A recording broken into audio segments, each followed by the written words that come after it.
Yes, sir. Welcome to Wide Awake News Radio. Charlie McGrath, joined by Eric Lovely on this 21st day of May. What is it? Tuesday, yeah. 2013. 2013. Days are running together, folks. And I want to thank once again Todd for filling in for Brett, who's enjoying his honeymoon right now.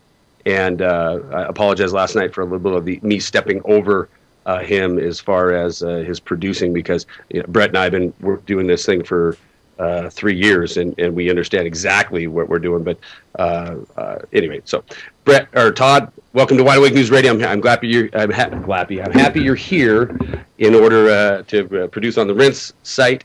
If you are a Rinse listener and you're in the not in our chat room, please go to wideawakenews.com. Click on the microphone on the homepage. That will take you into chat.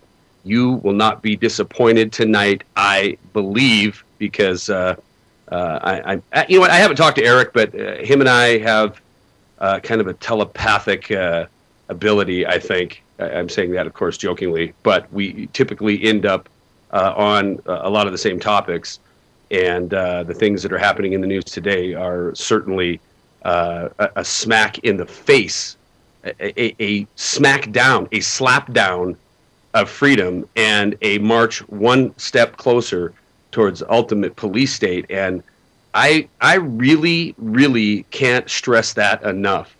There's things happening in not only mainstream but independent media that is an outright assault on freedom. And I'm going to talk about it a little bit, Eric, with you sometime in this hour. And basically, I want to talk about First Amendment and the death of the First Amendment and the focus of a nation that has been led to this place of not only denial of totalitarian regime and totalitarian government, but has been led to a place where they don't even ask the right questions. They don't even care enough to ask the right question. They get led down a path with narrative to a place that's irrelevant and backwards. A Chinese finger trap. You can't get out of it. And this is the destiny of our nation, our once great republic, is to die walking in circles like whirling disease. I see it happening before my very eyes every single day, and it's getting worse and worse and worse. Eric, I'm going to bring you in now because I don't know when I'm going to shut up, basically. Eric Lovely, welcome to the program. Before you get on here, though, I'm going to reiterate the announcement I made last night. Eric, I'm sure you heard that. That starting the 1st of June, no longer will there be 2 hours of Wide Awake News Radio.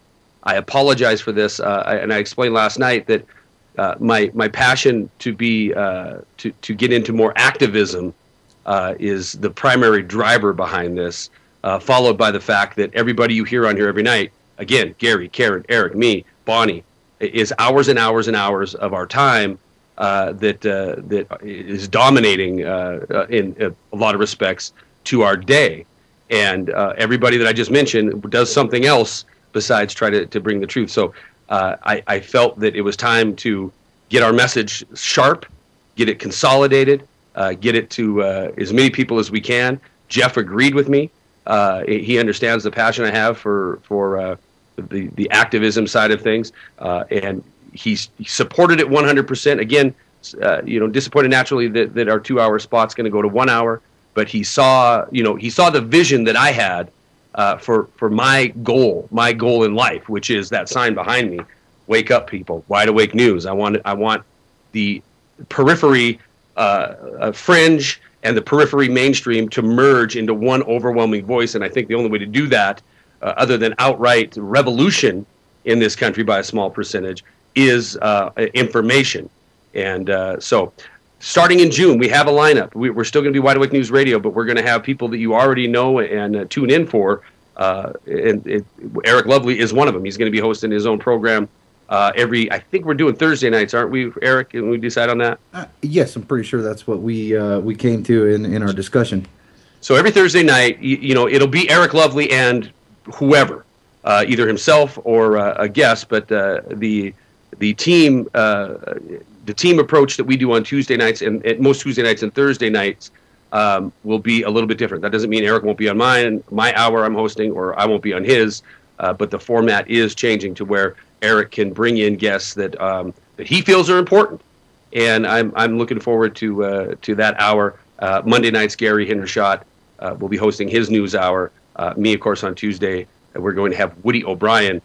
You know what? If you haven't heard him before either, I'm excited for you guys because he's been a guest several times, a guest host several times, and he's just years and years and 30+ years on Wall Street as an economist, and he gets it and he understands and he's taking a stance and being prepared for what he knows is coming. Great story. You'll love him. And of course, Karen Quinn Tostado every Friday.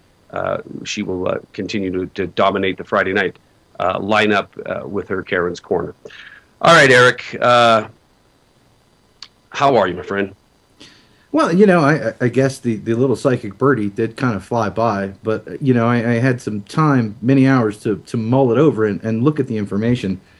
And it's kind of brought me to the same subject, but to the end of the subject, because what I really want to talk about with these new police powers, with the new actions taken by White House and what they can do to journalists, what they can do through the IRS, and so on and so on and so on and so on, looking at all the media that happened today, I want to talk about this creature called civil disobedience. Okay? And I want to talk about this creature logically. I'm tired of dealing with people's emotional state about this. I'm tired of dealing with their fear and their dribble, okay, because they don't use logic when they actually look at civil disobedience. And everybody, I tell you, 9 out of 10 times, I guarantee you, Charlie, here's what I get hit with. Gandhi. Yeah. Okay?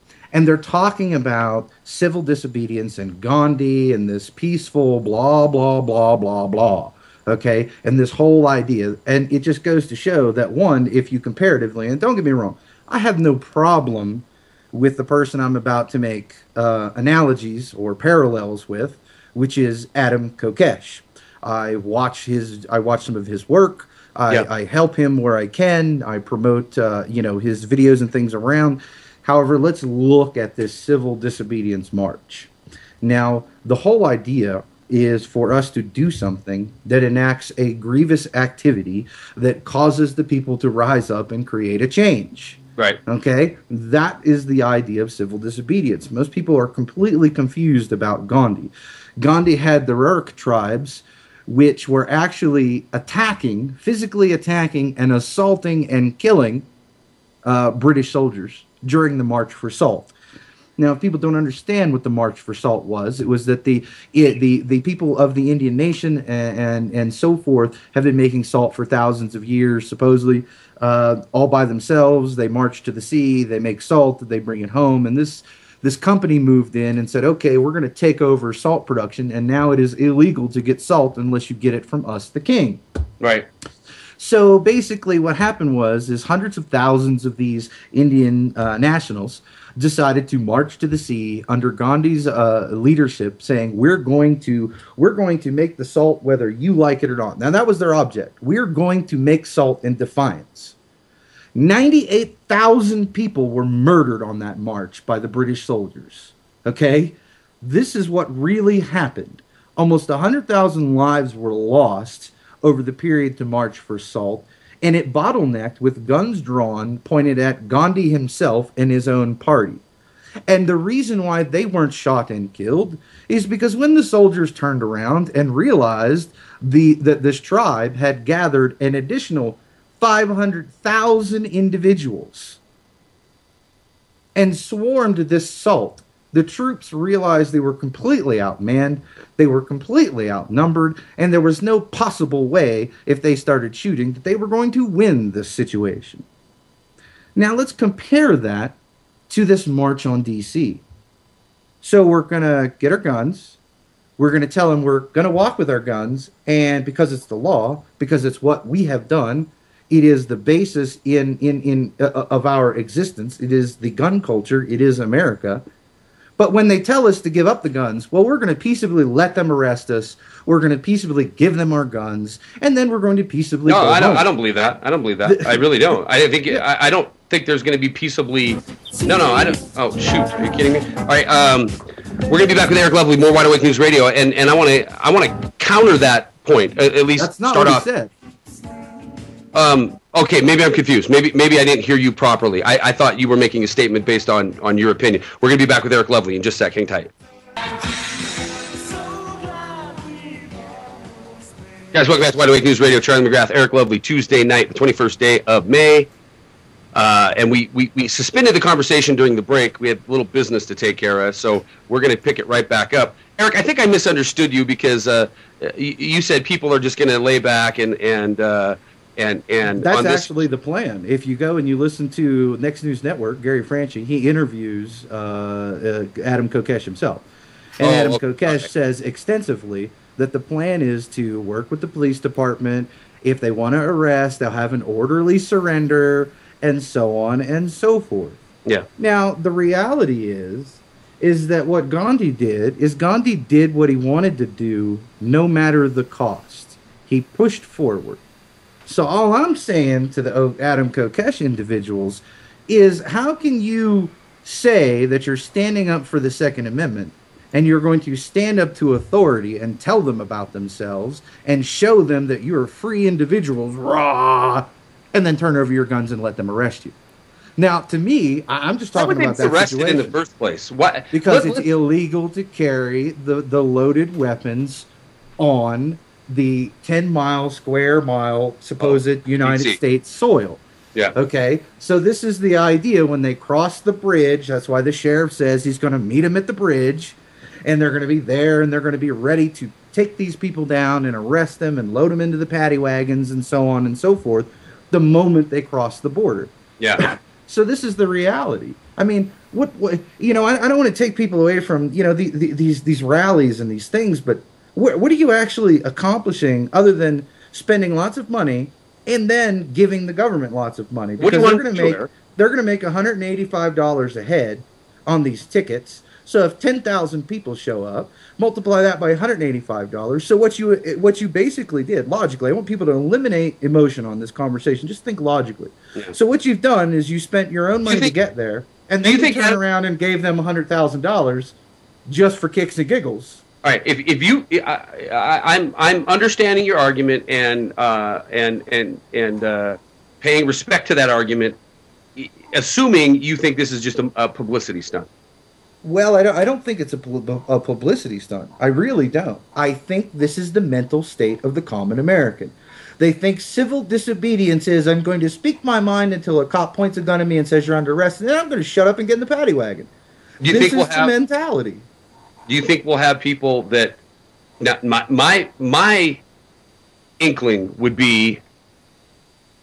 I'm speaking for myself. What I think that how I would react. Right. I first of all, I would avoid violence at all costs. However, I would sit down and say, no, you're not. You're not. I would do a Gary Hendershot 1967 special, which is I'd sit down. You want to attack me? You're going to have to attack me. I think they have no problem doing that. See, that's the situation. Look at New York. Guess what? It Look just at escalated. The escalated how? What was the response to the people who got chewed up by dogs, the women who got pinned against the wall, who were beaten and tear gassed and maced for no apparent reason? Yep. The bicyclers are tackled, have their face driven into the concrete while they're doing 30 miles an hour down the road on a bicycle. I mean, really, let's have a logical conversation about this. Let's really talk. What has it accomplished? Has anything in the government got any better? No, it's gotten worse. So what has any of these peaceful protests accomplished? What? The answer is wait a minute. Nothing. Wait a minute. Yeah, you're asking me questions. I'm trying to give you an answer. First of all, the people in Occupy who got beat down. You're right. I mean, there was nothing other than independent media exposure to that. And you're about to say big deal, and it's a valid big deal. We're still talking about it. You and I, the girl who got maced in the face, and these people that were chewed up by dogs. That momentum of tyranny certainly has been noted and cataloged to the point that we're talking about it tonight. But I see a huge difference between, pardon the expression, occupiers and this movement. Now, and look, I'm playing devil's advocate here. I don't know. I do get emails a lot about negative. They've all been negative, by the way, about people saying, "Why are you supporting Kokesh and this walk? Because it's going to be a bloodbath. It's going to be a setup. It's going to be this, that, and the other thing." And first of all, you and I have talked on this program that I don't support or I don't dissuade anything. They have a right, and if they're going to carry their arms, God bless them. And so the man, the movement, the mission, the event, do it, do your thing. But it's not about supporting or not supporting. It's about it is his right to do this. It is people's right to just go do it. So 100% agree. Yeah. My question, I guess, would be, and my commentary on the difference between these, as you say, peaceniks. I think you said that. If I misquoted you, forgive me. As the occupiers or whatever we want to call them, is that the situation has escalated, obviously pointed out by you and these dog chewing events in May Spring, but the crowd is. We have to assume a little bit different in this one. If Kokesh has 1,000 people there that are armed, loaded weapons,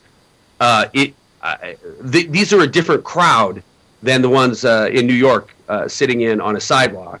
They're not going to be it's not going to be. I would assume and think that it's not going to be a crowd that's going to be easily pepper sprayed, tear gassed, and at least without some kind of response other than "Please quit beating me, officer." Well, I mean, my reason for really talking about this is also it kind of has to deal with the Adam Kokesh idea, because I've gotten a lot of negative emails as to why I'm not supporting it. So this is my response, and we have a commercial break. We'll be back with Eric Lovely. I don't think you're not supporting it. I don't think that you are. Wait a minute, I'm saying this wrong.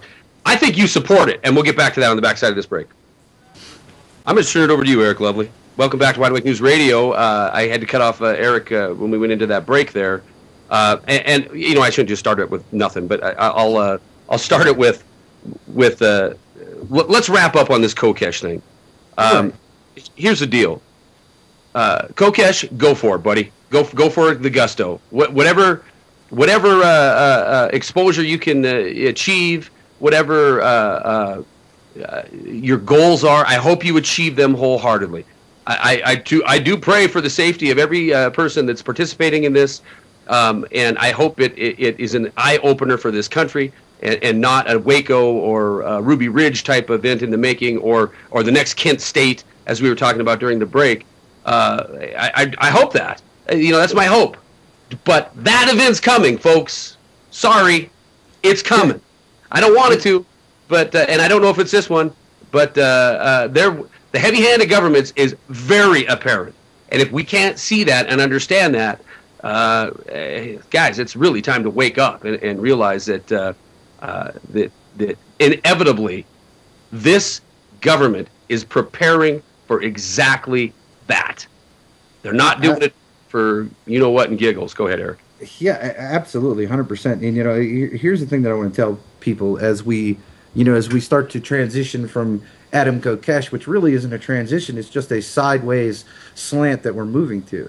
You see, that I support the entire idea of what Adam really, the whole march, your right to bear arms, the entire idea and everything behind it. And I think that if you want to participate and you have the cash to participate.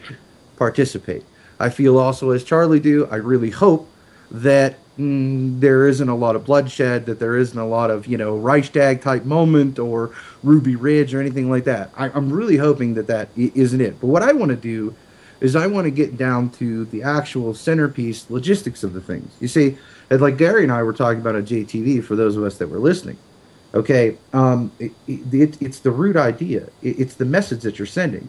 So if I'm going to go to X, Y, and Z, and my kid is looking at me, and I say, okay, I'm going on this march, and it might be dangerous, but don't worry, Daddy's going to let them arrest him, and Daddy's going to let them take his gun. What message are you giving to that child? What are they being indoctrinated with? If you go back to the 60s, if you go back to the 50s, which really 40s, and then into the 50s, it built up to the Weather Underground in these situations. What was the root? What was the root of this whole entire message and what took hold? This idea of these two words, civil rights, not inalienable rights. The whole entire meat of the movement of the hippies boiled down to privileges, not inalienable rights. That is a problem, okay? We lost. And to those people that say that the enemy of my enemy is my friend is completely and wholly not logically thinking about the situation. Because, get on here, Gary. I'm not done yet. Well, no, when he's done, he's got to come on. Is that you're countering what he said? He can, but what I want to do is finish. Yes, I'm sorry, I interrupted you. What if the enemy of your enemy is a rapist, is a bank robber, is a murderer? Okay, he cannot be your friend because he opposes everything you believe in. So to simply say the enemy of my enemy is my friend means, well, as long as they don't like the government and as long as they're willing to do whatever to the government to get what I want, I'm okay with that. Now that is a real problem because you're going to be lonely and revolutionary, my friend. Well, it's not that. It's about the message. It is about the message, and every single time we attempt this, we give the wrong message. We teach our children the incorrect way. You do not want civil rights. I don't want to hear a civil rights argument. You can throw civil rights on the ground, and I'll whiz all over them because that's what they're worth. You want inalienable rights. This is the idea. And in this entire 20-year, 30-year movement that happened out of the 60s and whatever, they pushed forward the idea that the government gave you privileges. Not that you had inalienable, functionable rights because you were born. They instilled within us this idea of civil rights. Even the guy that we claim is the closest thing to a founding father, Ron Paul, does he talk about inalienable rights? Yeah. No. What's the words that come out of his mouth? We want our civil rights. Well, a civil right is a fiction. It's an illusion granted by an organized government that they can take away at any time you want. So if people want civil rights, well, then we should cancel the movement. We should cancel everything we're doing. We should go back to watching the mainstream media because you already have your civil rights. You have your privileges. Well, guess what? Privileges can be taken away, ladies and gentlemen, so quit crying. You know, this is the reality. This is the logical basis I have that no one wants to meet me on. Everybody wants to talk about the emotional. I'm meeting you on it right now, bro. I'm meeting you on it right now. I'm not talking about you. I'm talking about my conversations within the world and people who are negative towards what I have to say. It's the reality. If someone says we're going on a civil rights march, I wish them good luck, and I stay at home.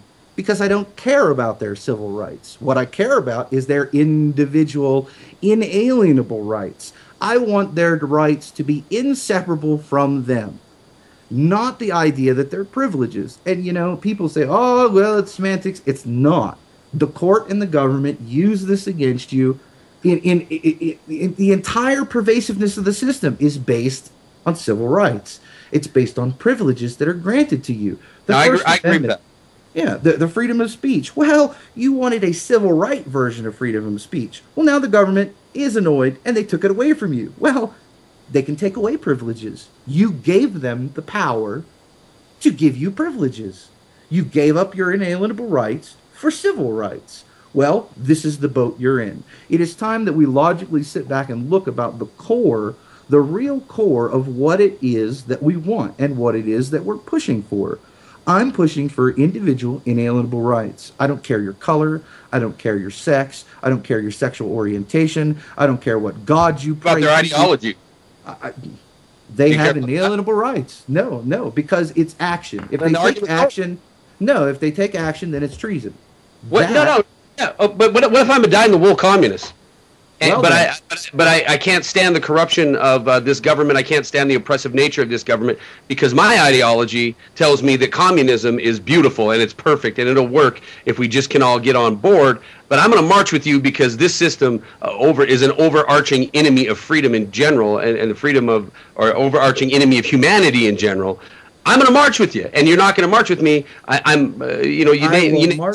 will march with the communist until the moment he says the Constitution and your rights have to go, and then you'll fight him. Instantly is my enemy. Okay, all right, fair enough. That's fair enough. That's how it goes. That's a good answer to a question that I didn't think you were going to answer that way. I thought I was thinking that we were going to go down a path of it's the natural law, the common law, the I am born, therefore I have rights that cannot be given to me by man. It goes both ways. It isn't just it's for the communist, it's for the socialist, it's for everybody. And there is going to be collaboration. There always has been throughout history. Sometimes the champion of freedom wins, and sometimes they don't. But there's double negative, never not been some kind of collaboration of ideological principles. Ever. You may have just lost Eric. I did? No, I didn't. He's still. Oh boy, we did. Well, it's a good thing we have a minute to go before the break. Eric, get back on here. We're not done talking, buddy. Yeah, I'm going to talk trash about Eric while he's not listening. He said call back. I just got a message from him. Oh, okay. He wouldn't do that. Yeah, the kicker is, Eric would make the argument that there is something inherently evil with communism. I would argue that in a free market economy, both capitalism and communism could coexist and compete, and might not be so bad. Well, see, that's the problem. So you got this capitalist mentality where everything has to be capitalist, but as soon as you impose capitalism on a free market, it is no longer a free market. Now, capital rules. That's not true. That seriously isn't true. There isn't an economic structure. And there's nothing in the Constitution that guarantees you a capitalist economic system. What they did attempt to guarantee you was a free market. Correct. Capitalism is everything. People don't understand that. People don't realize that Marxism, socialism, communism is capitalism. Capitalism is the explanation of every economic function on the planet. Capitalism is the use of capital. The communists arrange capital in one way. The what we call capitalists arrange capital in another way. All of them are capitalists. There is not an economic structure that isn't capitalist, okay? And the problem with Marxism and the problem with socialism really boils down to, well, greed, okay? The people, you cannot force morality on someone. Now, if a communist group wants to create its own little niche, build its own community, and make it a communist commune that interacts with the free market and survives all by itself, well, great, good for them. Well, see, okay, now I'll argue that one with you. We have a capitalist system right now, but we are forcing the morality that you shall not smoke marijuana, that you shall not have an abortion, that you shall not do this. We are forcing morality on people that they may or may not agree with. And here comes our break. Yeah, great conversation. Let's continue it with three of the hosts of the new upcoming Wide Awake News Radio. Will be Monday through Friday, 1 hour, 5 o'clock West, 8 o'clock East. Gary Hendershot, Eric Lovely, Charlie McGrath, Karen Quinn Tostado, Woody O'Brien. We'll be right back. Hang tight.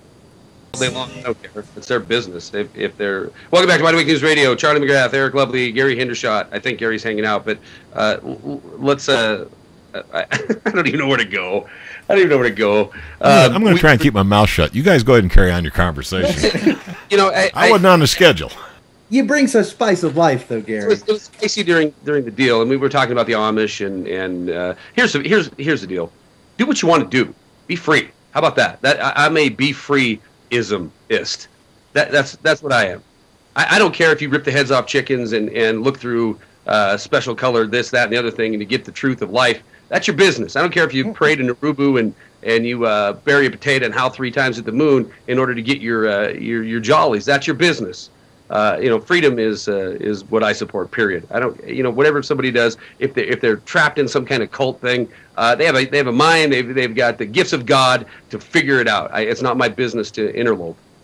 Well, see, that is incorrect, and that would be unconstitutional. The idea of it is if there is someone on the inside who's trapped, and it is against their voluntary wish, they want out and they can't get out, then it is your obligation to go and get them out. Not to destroy what's going on. To come save them? No, it's not the government obligation. It Say- is the citizen's obligation. The government doesn't exist, especially if you're running militias and doing the things that you should be doing. You know, if you had cops, citizens on patrol, and I'm tired of people calling police cops because they're not citizens on patrol. They're government agents. And, you know, this is the reality about what words mean. You know, treason is for you to take physical action upon another to basically force them to do what you want done instead of what they want done. That is the idea of treason. And if you well, not woefully, but if you honestly, willfully, and actual take action again in that manner, you have committed the act of treason. So it doesn't matter from an Amish guy to a Buddhist.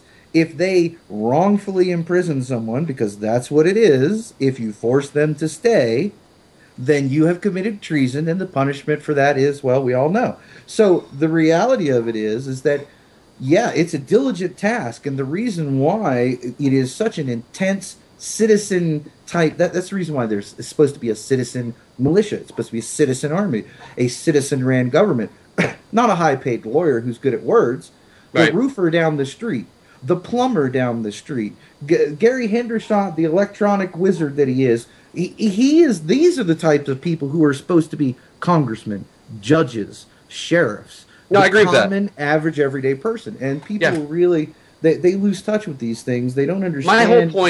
My whole point, and I'm going to shut up and give you the last 6 minutes. My whole point, and the whole point of this conversation, that we didn't even get into the First Amendment tonight. Hardly, we didn't even get into it. But my whole reason for bringing Gary in is the argument that you guys were having during one of the breaks, discussion, I shouldn't say argument, is that there's going to be, by necessity, a collaboration of different everything. You, Eric, you and I don't agree on everything. Gary and I don't agree on everything. And if it's a socialist, a communist, a Buddhist, I don't care. I just don't care. I do believe in the axiom, the enemy of my enemy is my friend. And I also agree with your position. I hope I don't sound like I'm a politician here. I also agree with your position, which is that, I'll collaborate, but you're not going to step on my basic, God-given, natural law rights. You're not. If that happens, then you're no longer the enemy of my enemy. You are the enemy, period. Basically, that is 100% the truth. You know, people don't understand this. I have a logistical and mental logical issue with communism, and the reason why communism falls apart and implodes in on itself. The only thing I'm saying to people is, I don't care if you want to run a communist commune in your town or buy some homestead and create a communist commune and whatever, as long as you abide by the Constitution. Now, see, people think that this Constitution is somehow evil. Well, I'm talking about the first 13 amendments and the Bill of Rights. I'm not talking about all this other crap that has been created on top of it, because the Constitution is really basic.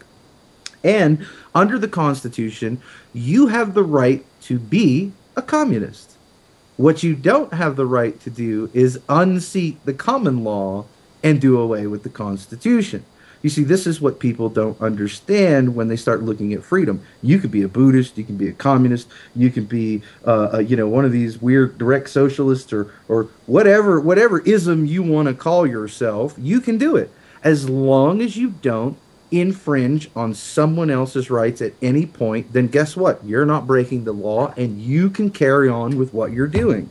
The only time I have a concern is when you break the law and you infringe on someone else's rights, where you tell them, hey, look, you're a communist whether you like it or not, and we're going to force you to be a communist. Well, then I have something to say about that, because that's unconstitutional. But the whole idea, I see that's this way people have a difficulty about separating ideology from a factual trajectory. My ideology is all about personal independent rights, and that's what my ideology is. And it can clash with a socialist. You know, I don't have a problem talking to a socialist and saying, hey, I think all of your ideas are screwy, wonky, and you ought to throw them in the trash. You know, but I can't physically put a gun to his head and say, you're not allowed to be a communist. Because it is that would by tradition of you and I, of what I know you, that literally should cause you to shut down. If you wouldn't do it. I don't think it should cause you just to implode instantly, because I do believe that you would vocally, adamantly tell them how wrong they are. Okay. But I do think you would support their right to be, in your opinion, wrong. And I'll clarify. I'll clarify it like this for those who really don't seem to get it. As long as the communist community isn't forcing their beliefs or ideas or whatever they're doing on anyone, as long as it's completely voluntary, okay, I will take my militia unit and defend them to the death, just as I would any other ism, as long as they're within the law. In other words, if the government or somebody is trying to oppress those communists and they want to be communists and they're all voluntarily creating this community and someone wants to stop them, well then, okay, listen to your constitutionalists, you have to step up to bat and defend them even if you don't agree with them, okay? Because it's the root principle about their freedoms and their personal beliefs and them allowed to enact those personal beliefs as long as they're not forcing anybody else. You see, this is the conundrum everybody's in. You got this party fighting against that party. You got this group. Conundrum. Yeah. I love it. You got all these different groups. As a segue to bring us back into where we started this discussion, that's what it means to have freedom of speech, not just to have the freedom to speak the popular Amen. lingo, Amen. And you have to be willing to support the other person's freedom to have a dissenting point of view. That's what freedom of speech is all about. Can I get an example in here? And let me look at the clock. 3 minutes. I'm going to take a minute, and then I'm going to really shut up.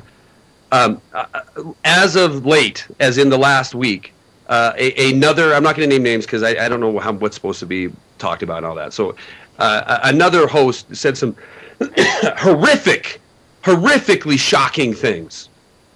In my opinion, horrifically shocking. And everybody probably knows what I'm talking about. It involved a public official, and this individual is garnering a lot of attention, some good, some bad, probably mostly negative as far as his comments. However, I was on this individual's program today, and I said, you know what, I personally, I wouldn't have done it because it's just not my style. I wouldn't have used that kind of description or words or anything like that. But there was nothing illegal, threatening, or anything like that. Just gross, and I wouldn't have done it. But that's me, and I have to, not as just a radio host or whatever, as a individual who believes in freedom. I have to support it. You could say whatever the hell you want. We don't have a First Amendment that is just for fluffy feel-good. It's a First Amendment all the way around. Ignorance is bliss. Anything that you say that is absolutely beyond even consideration for somebody else, it's covered, Eric. Absolutely. I agree with both of you 100%, and I'll bring it home even closer. I know what the host said about the particular individual and what was said. Yeah. Now, here, let me give you an example. If I'm a constitutionalist, ladies and gentlemen, and I want to defend the right for, let's say, Christians to talk about their faith, to call people out because of their faith, and so on and so forth, I must also 100%, exactly as much as I supported the Christian, I must support the Muslim that calls them a dirty infidel and they should all die. I have to. Yeah. Why do I have to? Because it's about freedom of speech. It means that speech, whatever is spoken, you are free to air whatever you think or feel in your heart and mind without repercussion from the government or from other people, even if it is an opposing ideology to mine. Because if I tell you, you can't speak freely, then someone can tell me I can't speak freely, and I have no leg to stand on. The idea of free speech is both good and bad. Now, we have butchered this up. We could talk about bullies and bullying and all of this crap around hate speech. And look, there is no hate speech. There is just speech. It can be directed out of hatred, or it can be directed out of kindness. but all speech is legal. Even if you want to stand on a post and say, well, I think everybody in Texas should die. Well, that's not a good thing. I don't want everybody in Texas to pass away. But the idea that you have the right to say it, well, of course you do. And I have to support that. I don't have to support what you said, but I have to support your right to say it. That's exactly right. Yeah, and you wrapped it up perfectly, because I don't have to support what you say. Matter of fact, I could vehemently disagree with it. But the word that we're missing here is irrelevant. It's irrelevant, what I think. The fact is, this right is precious. It's yours. I can't take it from you. So it's irrelevant on what I think. It's irrelevant if I think you should march armed or not. It's irrelevant, because you have every God-given right to do as you see fit, and I have absolutely no right to take that from you. Eric Lovely, Gary Hendershot. Again, these are going to be permanent weekly hosts on Wide Awake News Radio. Our new schedule starting in June, 5 o'clock West, 8 o'clock East. Monday night will be Gary Hendershot, me. Tuesday night, we have Woody O'Brien on Wednesday, Eric Thursday, Karen Quintostato on Fridays. We're going to be back in just a minute with a little economic news with Dex, a Black Ops Trading. Hang tight.